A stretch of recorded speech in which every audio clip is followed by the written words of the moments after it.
Bismillahirrahmanirrahim. Assalamualaikum warahmatullahi wabarakatuh.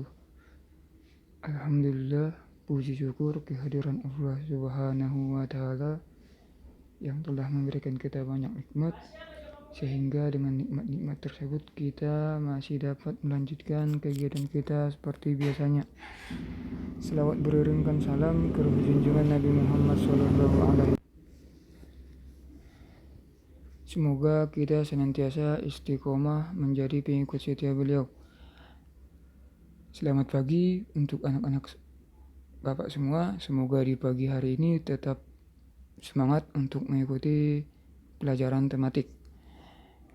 Di mana untuk hari ini kita masih belajar benda di sekitarku di subtema 2. Di mana nanti materi ini merupakan materi kelanjutan dari materi-materi sebelumnya. Namun sebelum kita lanjut ke pembahasan pada pertemuan ini, ada baiknya kita berdoa. Berdoa dimulai. Allahumma anfa'ni bi 'allamtani wa 'allimni ma yanfa'uni wajidni ilma. Baik, kita masuk ke pembahasannya. Yang pertama, alat ukur satuan berat, di mana kemarin kita telah mempelajari bagaimana cara mengubah dari satu satuan berat ke satuan berat yang lain, ya kan? Sekarang kita akan mempelajari apa alat yang kita gunakan untuk mengukur berat, ya kan? Namun sebelum masuk ke sana, sebaiknya kita mengetahui dulu apa itu benda, karena nanti yang diukur itu adalah benda. Seperti itu. Benda adalah segala sesuatu yang menempati ruang dan mempunyai massa. Berarti, jika Ananda memasukkan air ke dalam ember dan ember terasa lebih berat ketika dia diisi air, maka air adalah benda. Contoh lain misalnya, ketika misalnya Ananda memasukkan nasi ke dalam piring, sehingga piring terasa lebih berat daripada ketika kosong tadi, maka nasi adalah benda, karena nasinya menempati piring dan piring terasa lebih berat ketika diisi dengan nasi. Contohnya seperti itu. Atau lagi, buku Ananda masukkan ke dalam tas sehingga tas terasa lebih berat. Di sini menunjukkan bahwa buku menempati ruang dan tas terasa lebih berat. Berarti buku adalah benda. Benda yang lebih besar memiliki massa yang lebih berat. Contohnya misalnya, air yang dimasukkan ke dalam ember dengan air yang dimasukkan ke dalam gelas pasti air di dalam ember lebih terasa berat karena jumlahnya juga lebih banyak. Selanjutnya, berat benda diukur dengan menggunakan timbangan. Berarti alat yang digunakan untuk mengukur berat benda adalah timbangan. Di sini kita akan pelajari beberapa jenis timbangan yang biasa kita temukan di kehidupan sehari-hari. Yang pertama adalah timbangan neraca. Biasanya timbangan neraca ini lebih sering kita temukan di pedagang emas atau pedagang perhiasan, ya kan?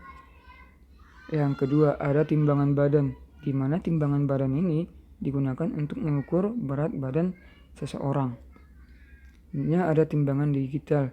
Timbangan digital ini biasanya digunakan untuk mengukur berat benda yang ringan, tidak yang misalnya seperti berat badan atau misalnya berat satu karung beras gitu ya.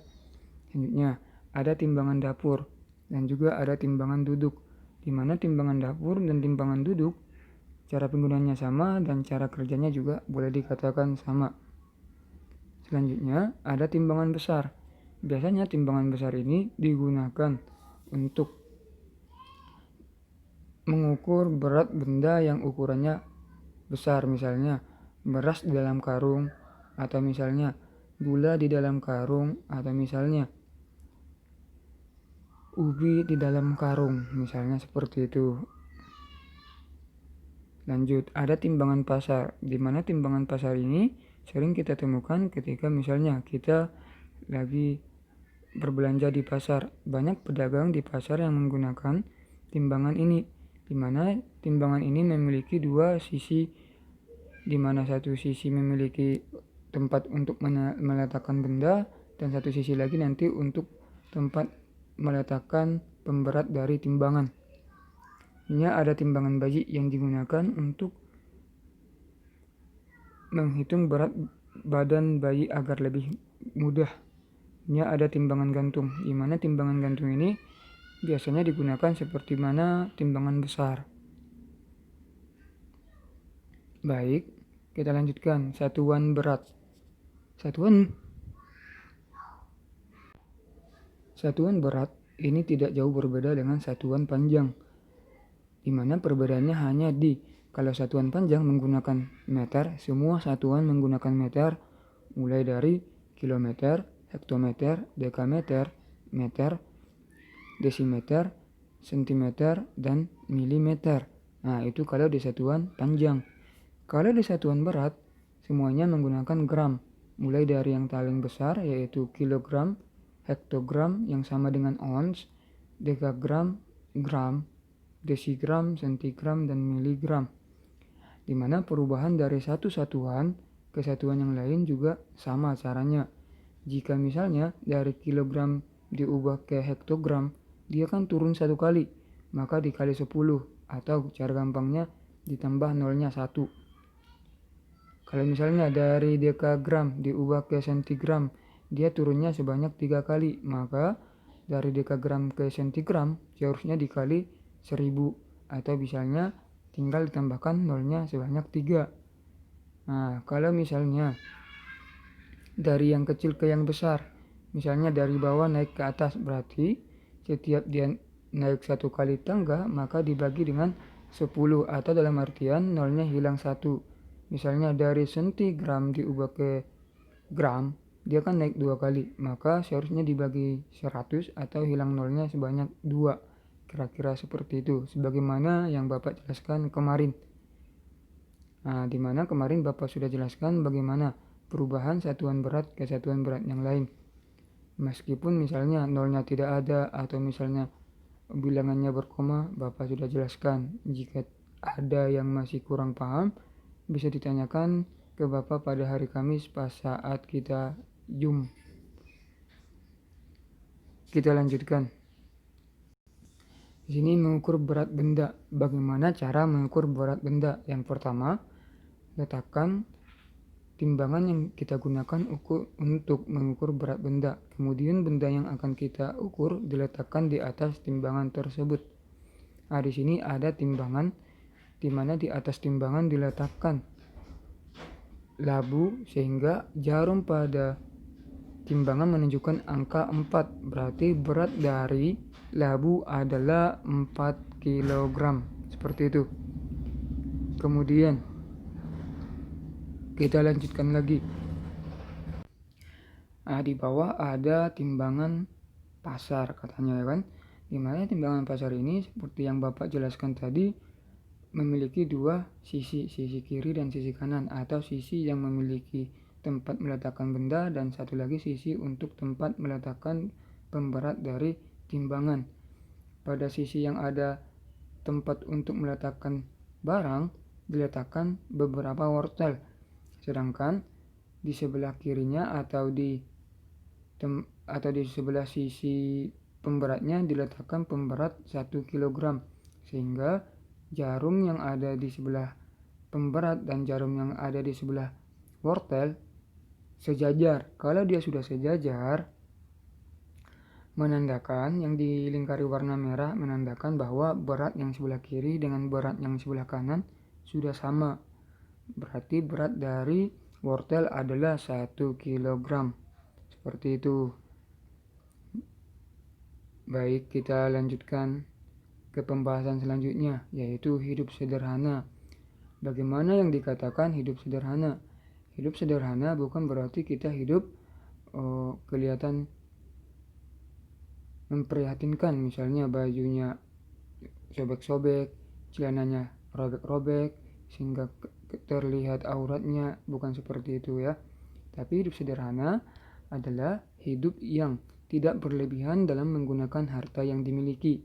Berlebihan di sini misalnya dalam penggunaan baju atau memakai baju, kita kan sekali pakai baju atau pakaian biasanya satu baju dan satu celana.